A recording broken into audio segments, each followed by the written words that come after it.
दिग्गज गीतकार कृष्णा बेदर्दी भैया और अखिलेश कश्यप बाबा और हमारे जिगर के छल्ला बड़े भैया पवन राजा यादव भैया की तरफ से बहुत बहुत पुरस्कार बा। पियोरो नरेश और कलाकार से बहुत ज्यादा लगाव रखे, बहुत बहुत धन्यवाद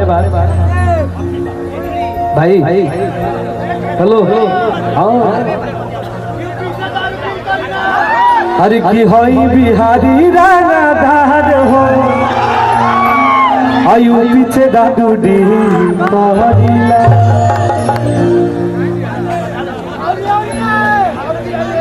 अरे की होई बिहारी रानाधार हो अरे की झारखंड कोयला माफिया आयु पी के हट जावा माल माल हो अरे तो है बिहार बालू माफिया खजान